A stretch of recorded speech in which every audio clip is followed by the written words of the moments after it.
Going directly to our top story now. This is the sixth and final day of the current truce agreed by Israel and Hamas. But with talks continuing in Qatar, there are hopes the agreement will be extended. Israel says it's received a list of hostages held in Gaza who could be released later today. And this follows the 12 released by the terror group Hamas overnight that included 10 Israelis and 2 Thai nationals. Another 30 Palestinians were also released from Israeli jails in exchange last night. And in the last few hours, Hamas has said 3 members of the Bibas family, including 10-month-old Kafir, who was the youngest hostage taken on October the 7th, were killed in an Israeli airstrike in Gaza. Israel says it's checking the claim. Joining me now from Tel Aviv is Yechiel, Leiter, a former chief of staff to Israeli Prime Minister Benjamin Netanyahu. Thank you very much indeed for joining us on the programme this afternoon. I mean, I have read the incredibly moving letter that you have written to President Biden, and I wonder if you would tell us a little bit of what you wrote and why you wrote it, to explain to my audience, my listeners and viewers, why it's been so important and significant, this letter that you wrote. Well, thank you, Vanessa. It's good to be with you. Thank you for having me. I was actually on the bus with my family on the way to my son's funeral. And I was preparing a eulogy for him. My firstborn is 39 years old, the father of 6 children. And I thought to myself that it would be important to say a few words in English, not just a Hebrew eulogy.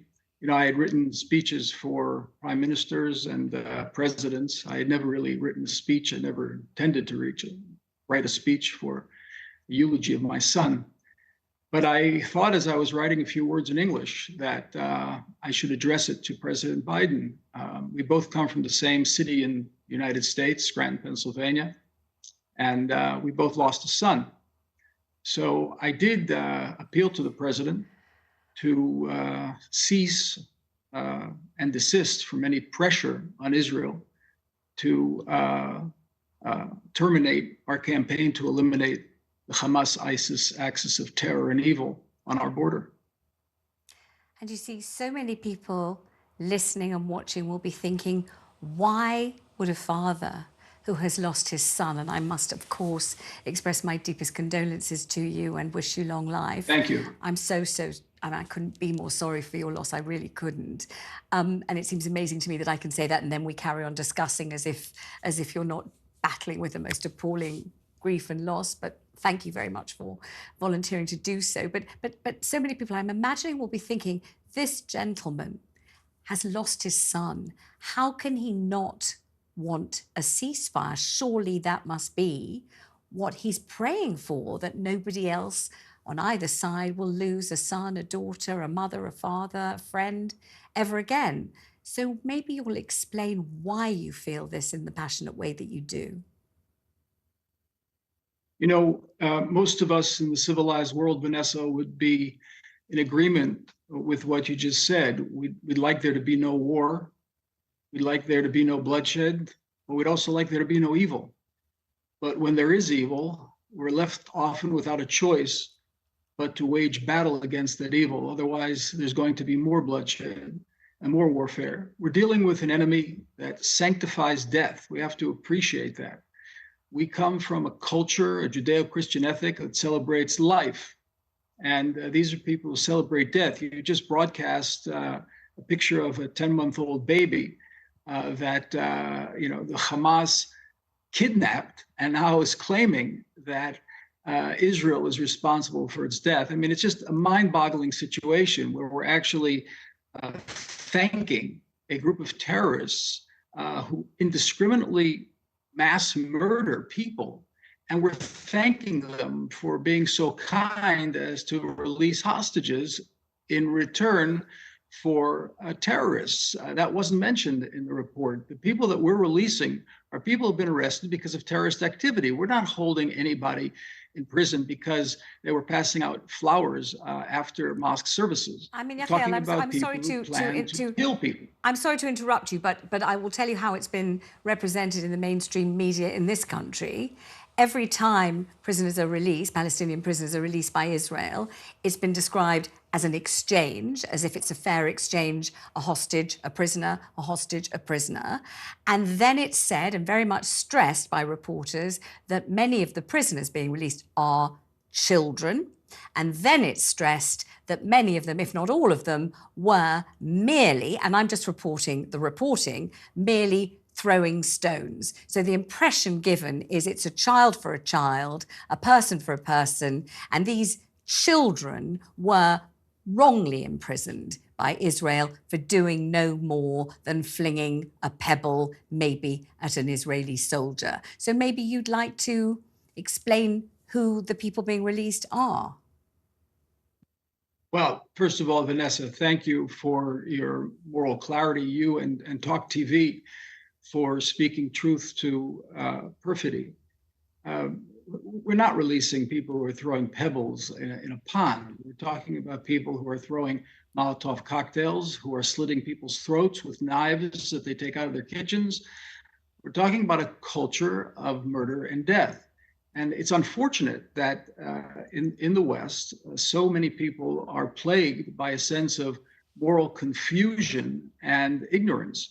I mean, people chanting, from the river to the sea, Palestine will be free, is basically a chant to reinvent Auschwitz, to do what Hamas did on October 7th.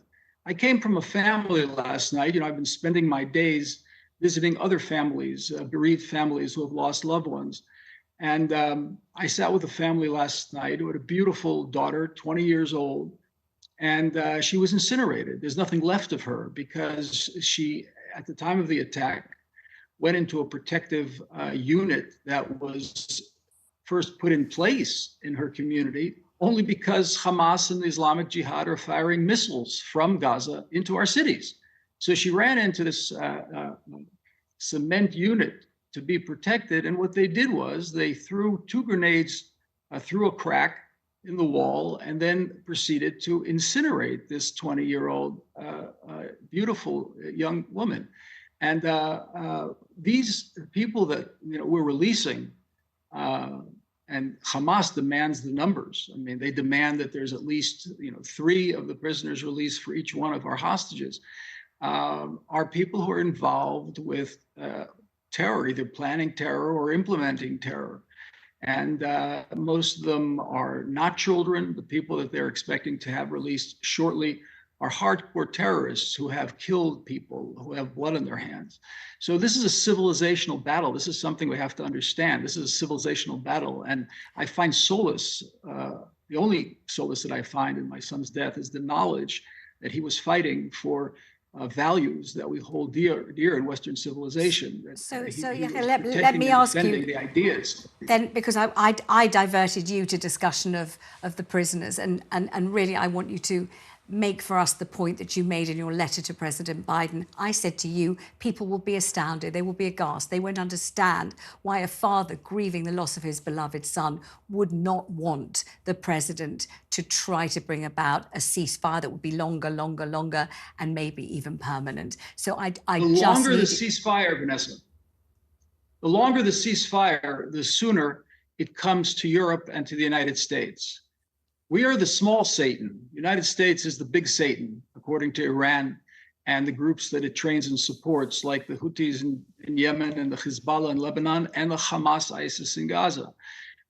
We're the small Satan. The United States is a big Satan. That leaves you somewhere in the middle, Vanessa. That means that Western Europe is also Satan.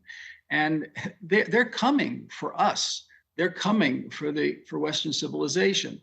And we are at the point, at the forefront of protecting that civilization. And we want a ceasefire after Hamas is destroyed. Hamas has to be destroyed the same way Nazism was destroyed. And that means a victory where even in the most remote places in the world, just like at the end of the Second World War, there was no doubt that Germany and Japan were defeated, that Nazism was defeated, that fascism was defeated. And this is the same type of ceasefire we need in this confrontation with Hamas ISIS. It means destroying Hamas and then reaching a ceasefire, the same way that your government, your country, together with the United States, decided on defeating ISIS, you realize it was a civilizational battle. These are the same people with the same aims, the same goals, with the same murderous intent. And do you feel confident that Israel can destroy, eliminate, eradicate Hamas? Or do you feel, as some people do, that because Hamas is not just an entity, not just a force, but also an ideology, that it's difficult to wipe it out? I know you've explained the eradication of Nazism, so I take it that you believe this is possible. It can be done. Absolutely. I mean, this idea will linger in the minds of depraved human beings, but it will not be an operative ideology, an operative idea. I would refer your viewers to literature that has been written by some of the best thinkers in the Muslim world about what the Muslim Brotherhood is, not just take it from Israelis, but real serious thinkers like, Tariq Hegi in Egypt and Jamal Suwaidi in the United Arab Emirates. These are leading thinkers in the Arab world who have done everything in their power to keep the organizations that have been spawned by the Muslim Brotherhood in check. I mean, why is the United Arab Emirates really an island of human development and economic growth? It's because they've kept radical Islam out. And that's precisely what Ben Salman is trying to do in Saudi Arabia now. There's a struggle within Islam over this radicalism. And if we determinedly fight this radicalism, we will help moderate Islam develop itself and take greater control of the Arab world. Thank you very much indeed for joining me on the programme. A great privilege to talk to you. Thank you so much.